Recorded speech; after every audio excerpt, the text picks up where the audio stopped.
J'ai mis en scène une pièce de théâtre. 10 mois de travail, dont 7 mois de pratique. Un travail à temps plein. Des hauts, des bas, une montagne russe d'émotions.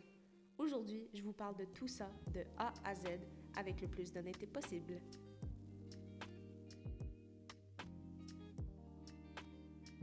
Salut à tous et à toutes, j'espère que vous allez bien pour ce 3e épisode du Making of du procès. Aujourd'hui, qu'est-ce qu'on va faire? On va parler des pratiques du mois de septembre et du mois d'octobre et aussi notre dernière pratique du mois d'août. Et on va aussi évidemment parler de la fin de semaine intensive, les points positifs et négatifs de celle-ci. Je vais vous throw plein d'idées que j'ai eues, notamment par rapport à la soundtrack, par rapport à la publicité, la bande-annonce, qui a plu à beaucoup de personnes. Ça va être beaucoup de négatifs dans cet épisode, je vous préviens. J'ai essayé de doser, mais c'est l'épisode le plus pessimiste des 5. Donc, dernière fois, on a parlé du processus d'audition, du début des répétitions qui ont été fort excitants, mais je vous avais dit que dès les premières pratiques, il y a eu 2 imprévus. Je vous ai laissé sur un cliffhanger. Voici les 2 imprévus qu'il y a eu. Le premier, c'était que l'actrice qui jouait à la base Hilda, donc pas Marie-Lou, s'est désistée pour des raisons qui lui sont propres et honnêtement, j'apprécie énormément qu'elle me l'ait dit autant d'avance. Comme ça, j'ai pu contacter Marie-Lou, qui était mon deuxième choix. Elle a assez rapidement intégré le groupe. Et deuxième énorme imprévu était la condition de la salle de répétition qu'on était supposé avoir pour l'été, mais aussi pour le mois de janvier. Il faisait tellement chaud, mais genre tellement chaud, que ça nous faisait perdre du temps, de l'énergie et de la patience. Je suis tellement grateful qu'il n'y a pas eu cette issue lors des 2 premières répétitions parce que ça leur aurait vraiment fait mauvaise impression, de 1, et de 2 parce que c'était très dangereux selon moi de travailler dans ces conditions-là. On avait prévu à la base, comme je l'ai dit, de faire nos répétitions en janvier là-bas aussi, mais j'ai trouvé ça plus judicieux de trouver une autre salle, donc c'est pour ça qu'on a décidé de faire nos répétitions autres qu'aujourd'hui au Dynamo Théâtre qui ont gentiment accepté de nous aider. Et en rétrospective, je me vois tellement pas faire mes 3 derniers enchaînements que j'étais supposée faire à cette salle-là à la base. Bref, ces 2 premiers imprévus, je suis moi-même surprise à quel point je les ai bien gérés. Bon, en même temps, c'était le début, c'était des imprévus entre guillemets faciles, mais on verra plus tard que le mois d'octobre a été très difficile au niveau des imprévus. Bref, 21 août, première pratique avec Eva qui jouait la cousine de Joseph, à savoir Maria, et Patrice qui jouait à la fois Bloc et le manager. Pour cette pratique-là, je me suis principalement focus sur le moment entre le manager, Joseph et sa cousine, et le quiproquo qui vient avec. Mais vu que c'est une légère scène, ça allait pas nous prendre l'entièreté des 3 heures. Donc, j'en ai profité pour pratiquer la scène 13, et qui est la scène entre Joseph et sa cousine qui essaie de le convaincre de se reposer. Puis comme j'ai dit plus tôt, il faisait tellement chaud. On sortait constamment de la salle pour se reposer, mais on l'a fait et selon moi, on l'a bien fait. Il y avait 2 challenges pour cette scène-là. La première, c'est que Patrice devait vraiment véhiculer qu'il y avait un doute d'une relation amoureuse entre Joseph et sa jeune cousine. C'était vraiment important pour moi parce que ça indiquerait un possible soupçon de sa part, therefore un possible crime que Joseph aurait pu commettre. Ça, c'est quelque chose qu'on m'a actually félicité au spectacle. J'ai demandé à certaines personnes de me dire s'ils croyaient que Joseph était coupable ou innocent. Bon, je dirais que 80% des gens ont dit qu'il était innocent, mais pour le 20% restant, la grande majorité ont dit qu'il était coupable de quelque chose envers sa cousine. Puis je suis très contente que cette pratique en particulier ait vraiment permis de semer le doute auprès des spectateurs. Fait que ça, c'était le premier challenge. Le deuxième challenge, c'était de timer au maximum les répliques d'Eva en tant que Maria, parce qu'elle devait marcher de long en large derrière Joseph. On m'a demandé pourquoi. Parce que la scène d'avant, il est tout étourdi, tout en sueur. Bref, il va pas bien, le gars. Et on pourrait espérer que vu que sa cousine est là, ça pourrait aller mieux, mais non. Elle aussi, elle ne lâche pas, elle est constamment aux aguets. Puis ça laisse pas le public le temps de respirer, ce qui était mon but. Mais il fallait que malgré tous ces mouvements-là, qu'on comprenne ce qu'Eva dise. Et on a commencé à travailler dessus lors de cette pratique-là, mais c'est quelque chose que moi et Eva, on a continué à travailler tout le long des répétitions, notamment en ajoutant des didascalies, puis avec l'aide d'Antoine plus tard. Donc ça, c'était pour le 21 août. Le 28 août, on a pratiqué la scène avec Pierre-Romain, mais cette fois-ci en incluant Vincent. Je m'explique, la scène 1 du spectacle consiste en une interaction d'environ 3 minutes entre le personnage de Joseph et de l'inspecteur, puis ensuite le personnage du brigadier, joué par Vincent, vient les rejoindre. Mais pendant que ces 2 personnages sont seuls, celui de Vincent, il est sur scène et il doit foutre le bordel. Donc, La pratique du 28 août consistait à 1. Montrer à Vincent ce qu'on avait pratiqué sans lui, 2. Trouver des choses que Vincent pourrait faire pendant qu'Olivier et Pierre-Romain interagissent, et 3. Pratiquer les répliques et les interactions entre les 3 personnages. Et finalement, vu que Vincent joue le narrateur aussi de l'histoire, on a pris un 45 minutes à la fin de la pratique pour pratiquer ces moments de narration, plus particulièrement comment différencier ce personnage de celui du brigadier. Pour moi, c'était la première grosse pratique, je dirais. Les autres étaient pas mal chill, c'était l'été, puis c'était des scènes assez courtes. Mais là, c'était la première fois qu'on a autant travaillé les personnages. Ça m'a vraiment forgé, j'ai vraiment trippé. Aussi, c'était cool parce que l'un des enfants d'Olivier était présent. C'était notre premier public, attentif en plus. C'était vraiment mignon, c'était intense, mais en rétrospective. C'est une pratique qui a été très intéressante. La pratique du 4 septembre devait être en théorie tout autant intense vu la durée de la scène qu'on allait travailler. Pour vous donner une idée, la majorité des scènes durent entre 5 et 7 minutes, mais celle-ci elle dure une douzaine de minutes. C'est la scène la plus longue du livre, c'est la scène la plus longue du film, c'est la scène la plus longue de la pièce, malgré le fait que j'en ai coupé énormément. J'ai dû couper au moins le tiers de ce qu'il y avait dans le roman. Bref, c'est la scène entre Mademoiselle Borsner et Joseph. Il observe une photo d'elle qu'il a prise à son insu. Il la surprend nue dans sa chambre. Elle fait semblant de s'endormir, puis il l'embrasse. Il lui parle de ses craintes, alors qu'ils se connaissent pas du tout. Elle s'intéresse à son cas juridique, puis finalement, elle le sort parce qu'il dit qu'il a laissé des policiers, a.k.a. l'inspecteur, et le brigadier rentrer dans sa chambre. C'était beaucoup en termes de déplacement parce que Olivier et Mélanie, a.k.a. l'interprète de Mademoiselle Borsner, vous l'aurez compris, ben, il devait aller back and forth entre les 2 chambres. Puis aussi en termes de jeu, ben, Olivier devait essayer de jouer le gars hyper malaisé, d'être devant son crush, hyper condescendant lorsqu'elle le quitte. Puis Mélanie, elle devait jouer une femme hyper sereine, sauf lorsqu'on mentionne que la police est rentrée chez elle. Puis mon objectif avec le personnage de Mademoiselle Borsner, c'est qu'elle s'intéresse à l'affaire, mais pas parce qu'elle s'intéresse à Joseph, en fait, elle s'en fout un peu, mais parce qu'elle s'intéresse à la justice en général, vu que dans ce monde-là, c'est perçu comme quelque chose de tellement intéressant. Bref, je voulais qu'elle soit un peu comme ce genre de personne-là qui consomme abondamment de true crimes sur Netflix. Je m'attendais à ce que ce soit l'une des pratiques les plus difficiles, mais les comédiens ont compris les intentions de leur personnage assez rapidement, puis ça a passé super vite. Et c'est en écrivant le making-of que je me suis rendu compte que mes scènes préférées sont souvent celles où Joseph est en tête à tête avec les femmes de sa vie. Lui versus Mademoiselle Borsner, lui versus Maria, puis toutes les autres scènes qui vont venir plus tard. Travailler sur cette ambivalence de « il a l'air bizarre avec les femmes », mais c'était vraiment, en tant que dramaturge et metteur en scène, c'était mes moments favoris à travailler avec les comédiens et comédiennes. Ensuite, la semaine d'après, cette pratique-ci, un peu de manière similaire à la précédente, c'est mieux passé que prévu. Mais ça parce que j'avais préparé beaucoup en amont. Basically, et ça, je pense pas l'avoir mentionné jusqu'à présent, mais j'ai essayé de faire un découpage technique de chaque scène la semaine avant la pratique de la scène en question. Je sais pas si... En fait, un découpage technique se fait pas vraiment dans le monde du théâtre, on va plus avec le feeling, mais c'est quelque chose que j'ai vu dans mes travaux de cinéma, surtout au cégep.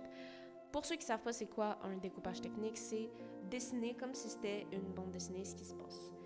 Pas obligé d'être super bon ou bonne en dessin, je ne suis pas, c'est juste pour donner des points de repère. Pour certaines scènes, on a vraiment été, comme j'ai dit, go with the flow, sans vraiment regarder ce que j'ai fait lors de ces découpages-là. Mais cette pratique-là, le découpage technique, a été vraiment utile parce que c'était la première scène du spectacle, à savoir le prologue. Et dans cette scène-là, le personnage du narrateur, joué par Vincent encore une fois, raconte une histoire de 2 personnages, en l'occurrence interprétés par Olivier et Pierre, qui font exactement ce qu'il dit. Par exemple, si le narrateur dit que l'un des 2 doit s'asseoir, ben, le personnage en question s'assoit. Et vu que 2 semaines avant, on avait déjà commencé à travailler les intentions du narrateur, ben, il restait qu'à travailler les synchronisations entre ce qu'il dit et ce qu'ils font. Puis c'est la première pratique de Pierre, ça a été très cool aussi. J'ai glissé un clin d'œil dans la scène à mes antécédents de ballet.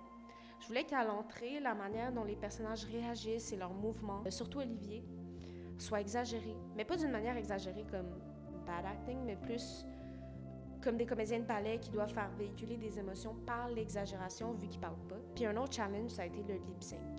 Je sais que c'est pas tout le monde qui a aimé le lip-sync dans cette séquence-là, mais c'est quelque chose que j'insistais à mettre. Bon, vu que Vincent connaissait pas son texte encore et Pierre n'avait pas appris les séquences de Vincent qu'il devait lip-sync, c'est correct, j'avais demandé à ce que le texte soit appris beaucoup plus tard. On a commencé petit à petit, mais c'est quelque chose qu'on a beaucoup plus travaillé lors des enchaînements. Bref, comme j'ai dit, pratique plus facile que prévu, ce qui va faire du bien avec ce qui s'en vient plus tard. 18 septembre, cette pratique-là était chez Pierre Romain parce que j'ai fait une connerie, j'ai oublié de réserver la salle pour cette journée-là. Oups! J'ai pas grand-chose à dire non plus sur cette pratique-là. On a placé les moments où Pierre Romain intervient dans des scènes où il n'est pas le personnage central, et qui est la scène qu'on parlait plus tôt avec Patrice et Eva. Plus tard dans cette scène-là, il intervient, mais seulement pour 2 petites minutes. C'était pas beaucoup de travail de déplacement, il entre puis il sort de la scène, basta. Ni de jeu, il taquine Joseph puis Pierre Romain savait super bien faire ça. On a pris plus de temps pour travailler le monologue de Joseph parce qu'on s'est rendu compte, moi puis Pierre Romain, qu'on avait zéro préparé de moments dans l'horaire pour travailler le monologue. C'était vraiment cette pratique-là. J'avais oublié de réserver la salle, j'avais oublié d'inclure du temps pour réviser le monologue de Joseph. Formidable. Donc, pendant une pratique, j'ai eu un co-metteur en scène et c'était pas mal cool. Pierre Romain, si t'écoutes, je pense que tu serais vraiment fort en mise en scène parce que tu m'as beaucoup aidé cette journée-là. C'est con parce qu'on a surtout travaillé les déplacements qui ont eu lieu du monologue alors que bien plus tard, on s'est rendu compte que ça marchait pas du tout quand les autres comédiens montaient sur scène. Mais à la base, Olivier était supposé dire son monologue en marchant un peu partout.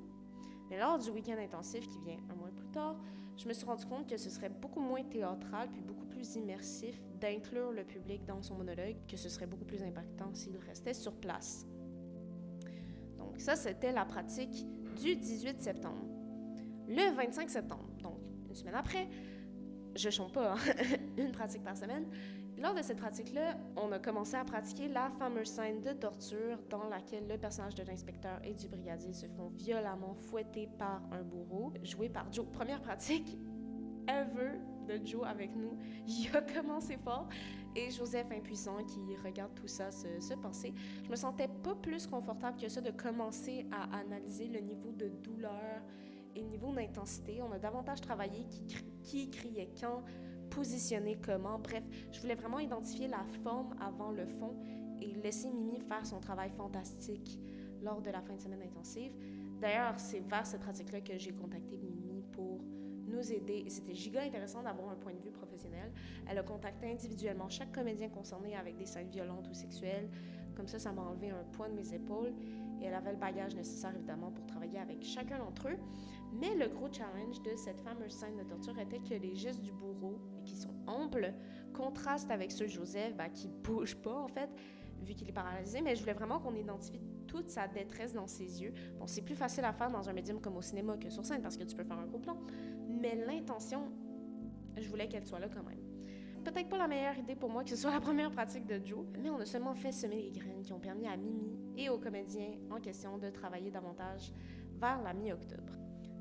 Alors, le 2 octobre, c'était une journée pas mal spéciale parce que c'est la première pratique où tout le monde, y compris les scénographes, était demandé. Bon, Pierre était pas dispo, puis c'est Manuel qui l'a remplacé. Vu qu'une grande partie des costumes avaient déjà été trouvés durant l'été, les cotons ouettés, les robes de chambre, les outfits de l'inspecteur et du brigadier, le costume de Maria, le costume vert de Joseph, bref, je dirais 80% des costumes. D'ailleurs, je voulais vraiment que la hiérarchie entre les différents personnages soit claire par rapport à la couleur de leur costume, ceux tout en bas en vert, ceux travaillant pour le juge en noir et les surpuissants entre guillemets en rouge. Bref, pour revenir au 2 octobre, maintenant il fallait se focus sur les décors, c'est pour ça que Martine et Léo étaient présents. Le 2 octobre était là pour travailler un enchaînement du prologue et des 6 premières scènes et tout le monde était demandé, même ceux qui n'avaient pas de scène, pas pour se pogner de beigne, mais pour revoir le groupe de 1 parce qu'il y a tout un été qui s'est passé et pour voir ce qui a été fait durant l'été. J'ai vraiment eu de belles propositions cette journée-là par rapport à la mise en scène. C'était une journée pas mal spéciale aussi parce que c'était notre première pratique au Jordy, cette salle absolument géniale. Les gens super hospitaliers, une salle de très bonne qualité. Franchement, je la recommanderais pas assez. Mon expérience là-bas a été formidable. Puis c'est aussi lors de cette pratique-là qu'on a chorégraphié l'un des seuls moments musicaux du procès, le passage juste avant le monologue, où des femmes anonymes différentes passent devant Joseph, le jugeant. Puis je m'attendais vraiment pas à ce que ça prenne autant de temps à pratiquer ça. Et jusqu'aux représentations, hein.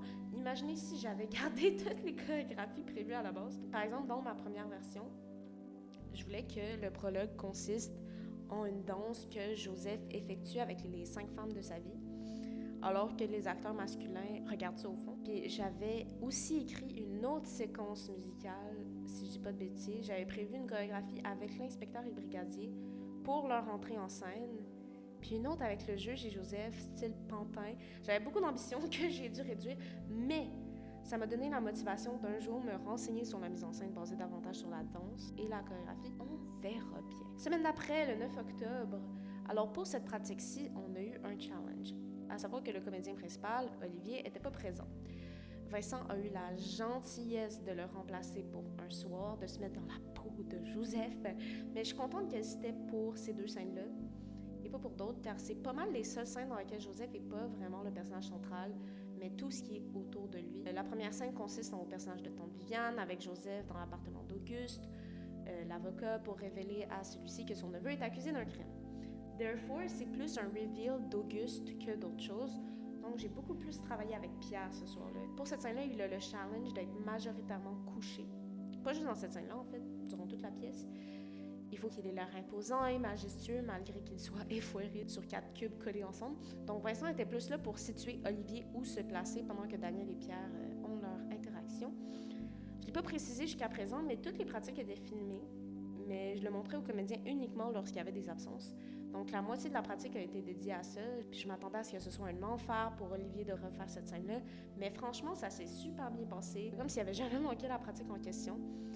Fait que ça, c'était la première scène. La deuxième a été consacrée à pratiquer la scène du monologue d'Auguste, et qui est le seul moment que j'ai entièrement écrit.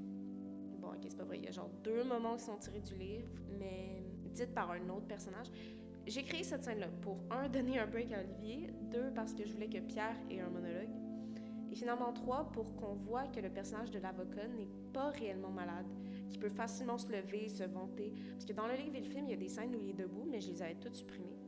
Et finalement 4, pour renforcer la complexité entre Auguste et Léna. C'est un peu à ce moment-là qu'on reveal que Léna travaille pas à contre-cœur et qu'elle fait partie du système, avec son sourire narquois et sa confiance presque égale à celle d'Auguste. Voilà. 16 octobre, Olivier revient. On a pratiqué la scène 10 et honnêtement, je pense que la scène 10 est la scène la plus réussie de la pièce. Bon, Mimi en a fait beaucoup, Anna et Olivier aussi. Je trouve leur alchimie incroyable, mais je suis vraiment fière de ce que j'ai créé ce soir-là. Cette scène consiste à la première rencontre entre Joseph et Léna, la secrétaire de l'avocat, à la fois manipulatrice et enfantine, un peu de manière similaire à la scène de torture. Cette pratique-là avait plus pour but de set les bases des mouvements plutôt que les émotions véhiculées pour après faciliter la job de Mimi lors de la fin de semaine intensive. Puis ce que je veux dire par mouvement, c'est évidemment les entrées et les sorties des différents personnages, mais aussi leur posture et rendre leur geste visible. J'ai 2 exemples, un pour chaque personnage. Pour Léna, jouée par Anna, il fallait vraiment qu'on sente que dès le début, qu'elle ait une emprise sur Joseph. On est venu avec l'idée qu'elle avait toujours son bassin légèrement sorti près de Joseph. Et pour Joseph, vu que dans une scène précédente, il refuse de boire de l'alcool, il trouve ça dégueu, là, il en boit et il aime ça pour souligner le fait qu'il vient de passer du côté obscur. Mais je sais, c'est cliché, mais bon, c'est efficace ou pas? Donc, pour souligner le fait qu'il soit drunk, il fallait qu'il ait de la misère à marcher, sans que ce soit trop cliché. Donc, on a beaucoup pratiqué ça. Mais no joke, le soir où je suis sortie de cette pratique-là, je me suis dit, damn, est-ce qu'un jour, je pourrais faire une pièce de théâtre romantique? C'est pas quelque chose que je m'attendais à découvrir sur moi-même lors de cette aventure qu'est le procès. But here we are. Alors, le week-end intensif, c'était beaucoup. Le 18, de midi à 17h, pareil pour le 19. Le 18 a été la journée la plus chill pour moi parce qu'en fin de compte, j'assistais Mimi plus que d'autres choses, donnant mon droit de veto uniquement lorsque c'était nécessaire. On a commencé cette journée-là avec la scène de torture. Mimi, elle a fait un exercice super intéressant avec Joe, Vincent et Pierre-Romain pour déterminer le degré de douleur de chacun. Elle a travaillé le fait que quand on se fait fouetter, nos dos ont davantage tendance à se redresser vers l'arrière plutôt que de se tordre vers l'avant. Elle a aussi pratiqué le coup de poing que Joe donne à Pierre-Romain. Puis le moment où Vincent s'évanouit, j'étais vraiment impressionnée de voir ce qu'elle a construit en si peu de temps, même si on va le peaufiner bien plus tard. Ensuite, Mimi a présenté à Joe et Marie-Lou ses idées pour le moment dans lequel le personnage de Bert agresse Hilda en essayant de l'embrasser violemment. Je dis a présenté ses idées parce que j'ai ce que j'ai beaucoup aimé de Joe et Marie-Lou, c'est leur capacité d'imaginer et d'improviser avec le minimum qu'on leur donne. Ces 2 segments-là, la torture et le passage avec Bert et Hilda, ça a duré environ 1h30 chacune. Ensuite, Mimi a travaillé avec Anna et Olivier pour définir le type de baiser que Léna donne à Joseph lors de la scène qu'on avait pratiqué la pratique d'avant. Parce que c'est pas un mini-bec, là, c'est une full make-out session. C'est le personnage de Léna qui essaie de faire plonger petit à petit Joseph dans la tentation. Et finalement, la dernière heure, Mélanie est passée pour discuter nudité, car comme on l'a mentionné, elle est en sous-vêtements dans sa première apparition. En rétrospective, je pense pas qu'on avait besoin d'une full heure là-dessus. Ça m'aurait permis de retravailler soit la scène de torture ou le baiser entre Anna et Olivier plus profondément. Fait que ça, c'était le 18 octobre. Le 19, donc le lendemain, pour la première heure, c'était de catch-up, ce qu'Olivier avait manqué lors de la pratique qu'il était absent. Puis, 1 heure après avoir papoté après tout le monde, on a placé le monologue, mais cette fois-ci avec tous les comédiens sur scène. J'avais prévu à la base une 40aine de minutes pour planifier tout ça, mais ça nous a pris environ 1h15, vu qu'on a dû réfléchir à de nouvelles manières, comme dit plus tôt, d'inclure le public. Ensuite, pendant 1h30, on a pratiqué en tant que groupe, car tout le monde était là, la scène 12. Je sais que beaucoup de gens du public, c'est leur scène préférée, mais oh my god, que ça a été un calvaire à le monter. Timer les entrées, les sorties de tout le monde. Pratiquer la manière dont les figurants doivent se positionner. Timer les bruits de tambour. D'ailleurs, les tambours que j'avais incités pour que ce soit ceux de Jumanji, qui m'avaient beaucoup marqué étant enfant. Encore une fois, je m'attendais à ce que ce soit une scène plutôt simple à mettre en scène, parce qu'il n'y a pas vraiment de jeu. À part pour Olivier, les autres restent pas mal stoïques. Mais c'est toujours les scènes qu'on sous-estime qui deviennent les plus gros challenges. J'avais prévu un gros max 1 heure pour travailler dessus. Bon, on a largement dépassé ça, ce qui m'a énormément déstabilisée. Mais on va en reparler plus tard. Et pour la restante, on a fait un enchaînement des scènes 6 à 10, et qui est surtout pour montrer ce qui avait été fait avec Mimi la journée précédente aux personnes qui n'étaient pas aux séances d'intimité. Le 23 octobre, on a pratiqué avec Olivier, Joe et Marie-Lou la scène dans laquelle Joseph parle avec Hilda, la jeune femme abusée, travaillant pour le juge et qui se fait kidnapper par Bert. C'est, je pense, la scène qu'on peut facilement oublier dans le spectacle parce qu'elle contient les 2 personnages qui ont le moins de répliques. Mais c'est important de travailler le côté canin de Bert. Il aboie littéralement. Et le fait que Hilda sursaute au moins de mouvements brusques et finalement... Et ça, c'est le moment le plus important de cette scène-là, le moment où Joseph essaie de se rapprocher d'Hilda, clairement avec des intentions malsaines, sachant pertinemment qu'il est abusé sexuellement. Ça en dit long sur sa personnalité, sur son obsession envers les femmes, même si c'est juste pour une fraction de seconde. Et comme je l'ai dit tantôt, Marie-Lou et Joe aimaient tellement ça improviser avec le peu d'idées que je leur donnais que la pratique s'est déroulée comme sur des roulettes. On a même pu finir un bon 1 heure à l'avance. Le mois d'octobre puis le début du mois de novembre, c'est venu avec beaucoup d'imprévus. Pour moi, ça a été vraiment by far le moment le plus difficile dans l'aventure qu'a été le procès. Je voulais en parler ici parce que si je veux faire un making-of de qualité, je veux quand même être le plus honnête possible, même quand ça allait pas. Mais tout d'abord, j'avais pas de feedback des différents comités scénographiques, je savais pas qui faisait quoi, si ça avait été fait. Et les comités, ils communiquaient pas entre eux, j'étais genre le pigeon voyageur entre tous les comités, puis ça, c'est en incluant mes autres tâches de metteur en scène que je devais rusher. Il y avait des dépenses qui ont été faites, soit qui étaient trop élevées ou qui étaient même pas du tout nécessaires. Puis c'est aussi à cette période-là que j'ai eu un gros quiproquo. Je pensais qu'on avait des longs cubes de disponibles et gratuits pour Lily et Joseph, puis j'ai essayé de contacter quelqu'un pour en construire, mais la période de temps pour les construire était trop courte, puis je pensais qu'on avait le budget pour, mais encore une fois, j'avais aucune communication avec le comité budget puis le comité Céno pour savoir si construire des lits pour ce prix-là en valait la peine et si on en avait besoin. La soirée où tout ça s'est passé, j'ai vraiment eu un craquage. Je textais le groupe des finances et des scénographes pour qu'ils trouvent des solutions parce que le stress était juste trop grand sur mes épaules. En plus, j'étais en mi-session à l'université. Je travaillais 30 heures par semaine.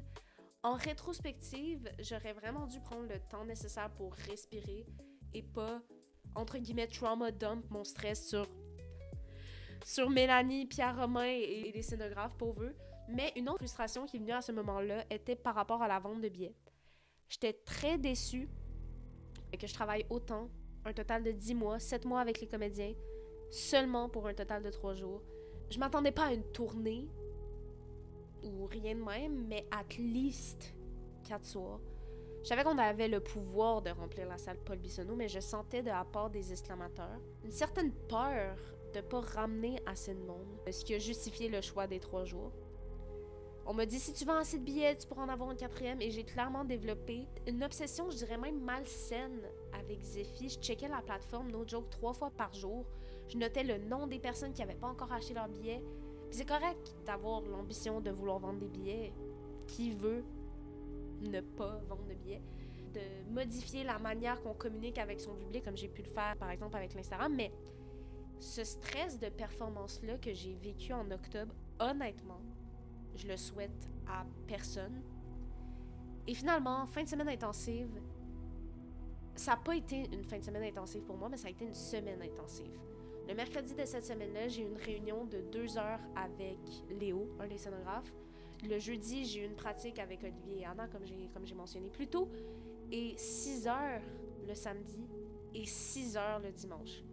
Tout ça ensemble, 17 heures. Je me souviens, dimanche, j'étais plus capable physiquement. J'étais mentalement plus présente.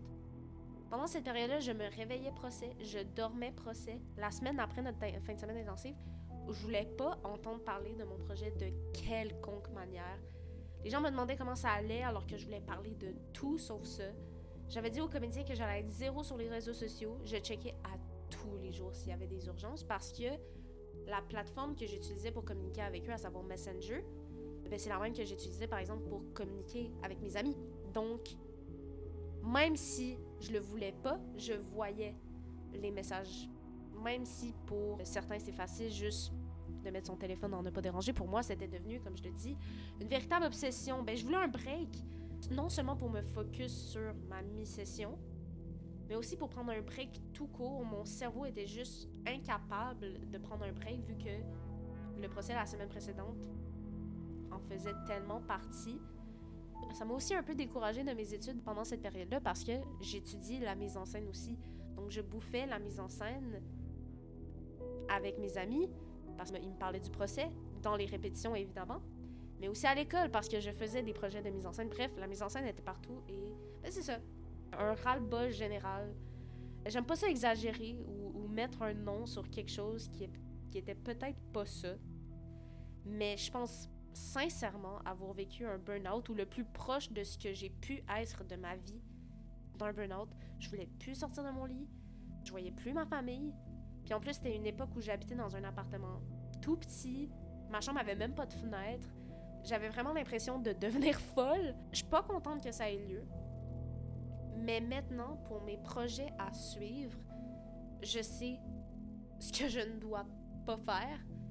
Et je sais avant tout que le plus important, c'est de bien s'entourer, de mettre des limites quand on est avec ses proches, à être sincère et dire « Hey, j'ai pas envie de parler de théâtre en ce moment. » Et avant de conclure cette partie un peu déprimante du podcast, on va pas se mentir, j'aimerais remercier Mélanie qui, pendant cette période-là, a vraiment pris le contrôle du projet. Voilà. Merci Mélanie, je sais que t'écoutes. Je t'aime fort. Le 7 novembre, il n'y a pas eu de répétition car je jouais moi-même dans le cabaret des horreurs de la troupe Barre Oblique. C'est pas un projet qui a nécessité énormément de pratique. Je crois qu'on en a eu 3, si je dis pas de bêtises. J'étais d'un malade pas possible. Je portais un masque pour être certaine de ne pas contaminer personne. Je dormais mal. J'avais l'impression que je stressais tout le monde. Mais, en rétrospective, j'ai vraiment l'impression que j'étais pas vraiment malade, mais que j'étais au plus bas de mon burn-out. Je suis contente d'avoir fait ce projet-là, car j'adore Barre Oblique. Les productions que j'ai eu la chance de voir en personne, en captation, j'aime les gens qui en font partie, j'aime leur manière de travailler. Mais ça et tous les autres imprévus mentionnés plus tôt ont build-up, ce qui a évidemment affecté ma santé mentale et même physique. On m'a posé la question, est-ce que j'aurais dû accepter de jouer dans le cabaret? Et en vrai, je sais pas. Parce que ça m'a permis de jouer dans l'Esprit s'amuse après, ça m'a permis d'ouvrir les portes à une toute nouvelle manière de bosser dans le monde du théâtre, mais je pense que c'était juste too much. Mais c'est en discussion avec Sébastien, metteur en scène, de la séquence dans laquelle je jouais dans le cabaret des horreurs, et les autres membres de Barre Oblique, que j'ai réalisé que la manière dont je bossais sur ma mise en scène, inconsciemment ou non, était pas toujours saine, puis c'était pas celle qui fonctionnait pour moi. Puis c'est à ce moment-là que j'ai décidé de contacter Antoine pour m'aider à la mise en scène et Charlotte pour épauler Evelyne à la technique. Et c'est à ce moment-là aussi que j'ai donné plus de tâches à Léo et Martine, mais aussi à Mélanie. On m'avait dit trouve une aide à la mise en scène, puis je voyais pas l'intérêt. Puis c'est encore un peu le cas, je pense qu'il me fallait un porteur de projet. Bref, merci à la gang de Barre Oblique qui m'a ouvert les yeux sur le sujet, ça m'a beaucoup aidé. J'ai aimé mon expérience au Cabaret des Horaires avec une autre troupe, malgré le fait que je pense que plein de choses auraient pu être faites de manière différente. Mais ce que j'aime de ce projet, c'est surtout ce qui m'a apporté pour la suite. Je prends le dernier segment de cet épisode pour aller dans quelque chose d'un peu plus positif. Je voulais adresser comment j'ai fait de la pub autre que par les bandes annonces, le bouche à oreille et la plateforme Facebook de la troupe des Islamateurs, à savoir les segments journal d'un metteur en scène que je publiais sur Facebook. À bord, je faisais ça uniquement pour updater les gens qui avaient donné au GoFundMe. D'ailleurs, un grand merci à tous les donateurs. Je pense jamais que le projet allait autant intéresser les gens. Mais je me suis rendu compte que ce serait une manière géniale de redécouvrir les high and lows de ma pièce des mois, voire des années plus tard. Plus, vu que c'était à chaque mois, ça permettait aux gens de faire « Oh shit, c'est vrai que ce projet existe, faut que j'achète mes billets à l'avance. » Bon, je pense que ça a marché à moitié, mais au moins j'aurais espéré. Et j'ai reçu beaucoup de commentaires disant que c'était cool de voir comment le projet évoluait de cette manière-là, même lorsque c'était négatif. Mini conseil pour les gens voyant ce genre de post et que vous aimez ça, s'il vous plaît, likez-le, ça prend pas d'effort, ça montre votre enthousiasme, puis ça fait vraiment une différence dans l'algorithme. Mais de quoi parlaient ces posts-là? Bon, la plupart, c'est des versions résumées de ce que je dis dans le making-of. La première édition, en août, j'ai expliqué comment j'ai écrit mon adaptation. En septembre, j'ai parlé des rencontres individuelles. En octobre, j'ai parlé de ça ressemble à quoi une pratique type. En novembre, j'ai parlé de la soundtrack. En décembre, j'ai parlé de la surcharge de travail. En janvier, j'ai parlé de mes vacances de Noël. Et en février, j'ai parlé des générales. Je ne vais pas tous les lire parce que ce serait inutile, mais j'aimerais bien vous lire au moins un pour vous véhiculer le ton qui était plus sur un élément qu'on n'a pas parlé jusqu'à présent, mais qui était important pour moi, la soundtrack, car je trouve que c'est souvent un aspect qu'on sous-estime dans une mise en scène. Journal d'un metteur en scène, octobre à novembre. De quoi allons-nous parler pour cette 4e édition du journal? Eh bien, d'un aspect qui paraît banal, mais qui est d'une grande importance, la soundtrack. Mais Camilla, pourtant certaines scènes de théâtre n'utilisent pas de chansons, et ta pièce n'est pas une comédie musicale, so what's the point? Ben déjà, je respecte totalement les pièces qui n'utilisent aucune chanson. C'est un choix artistique comme un autre. En revanche, moi j'en utilise parce que, de une, des transitions de décors complexes comme les miennes, ce serait chiant sans musique. De deux, c'est une belle manière de caractériser chacun des personnages. Je me suis amusée à ce que chaque personnage ait sa theme song. De trois, c'est une belle manière d'accueillir plus facilement lors de l'entrée en salle le public dans un univers à la fois similaire et différent du nôtre. De 4, ça me distingue de l'adaptation d'Orson Welles qui utilise de la musique classique. Et de 5, c'est cool à écouter lorsque je travaille sur la mise en scène de chez moi. Mais Camilla, toi qui n'as peu, voire pas de connaissances musicales, où as-tu trouvé ces choix musicaux? C'est vrai, la musique, c'est pas mon point fort. Par contre, vous savez dans quel domaine d'art je suis bonne? Le cinéma. Voici 3 anecdotes liées à ces chansons, de la production du procès et leur lien au cinéma. The Forest de The Cure, chanson découverte dans le film L'amour ouf de Gilles Lelouch, ma grande découverte de 2025. Elle est utilisée dans une scène lorsque 2 personnages follement amoureux dansent dans leur école, qui est arrangée comme si c'était un labyrinthe aux lumières épileptiques, donc très similaire à une scène du spectacle. Sadly, personne ne va danser dans notre version. The Trial de Pink Floyd. Oui, la chanson et ma pièce portent le même nom. En plus de partager plusieurs thématiques, c'est le 2e projet pour lequel le film The Wall est l'une de mes inspirations principales. Now de Lena Horne. Le court-métrage cubain du même nom montre via des images d'archives des cas de violence policière contre les Afro-Américains. Même si ma pièce ne traite pas de ce sujet, ce sentiment de révolte, à la fois politique et émotionnel, résonne autant dans le film et la chanson, caractérisant aussi mon projet. Quels sont les autres médiums qui t'ont inspiré dans la recherche de musique? Dis donc, vous en posez des questions aujourd'hui. Internet m'a beaucoup aidé là-dessus, soyons honnêtes. J'ai entendu parler de chansons comme Me and the Devil et Verbatim parce qu'elles sont populaires sur les réseaux sociaux. De plus, la soundtrack de mon spectacle est aussi une belle manière de rendre hommage à mes anciennes productions aux exclamateurs. L'une des chansons d'arrivée en salle d'Alice est Creep de Radiohead, qui est une chanson qui a sa place importante dans ma narration, et la chanson thème de ma petite histoire était une du groupe Supertramp, l'un de mes groupes favoris, qui est aussi l'une des chansons qui accueillera le public en février 2026. Voilà, maintenant vous en savez plus sur comment on choisit des musiques dans une production théâtrale. Ce mois-ci s'est bien passé, j'ai pris un congé bien mérité entre le 31 octobre et le 9 novembre pour non seulement me focus sur mon rôle dans Barre Oblique, mais aussi pour prendre un temps pour respirer, loin de ma mise en scène chérie. Les derniers jours ont été surtout dédiés à la conception de la bande-annonce, car oui, il y aura une bande-annonce, photo à l'appui, et il y a des publicités qui vont venir très très bientôt. Il reste seulement une scène à pratiquer pour la première fois, ensuite on commencera les enchaînements complets. Ça fait très bizarre d'en être rendu jusque-là. Voilà, j'espère que cet épisode vous a plu. L'épisode 4 est déjà en ligne. Vous pouvez aller le découvrir. Il parle des vacances de Noël et des pratiques du mois de novembre et décembre. À bientôt!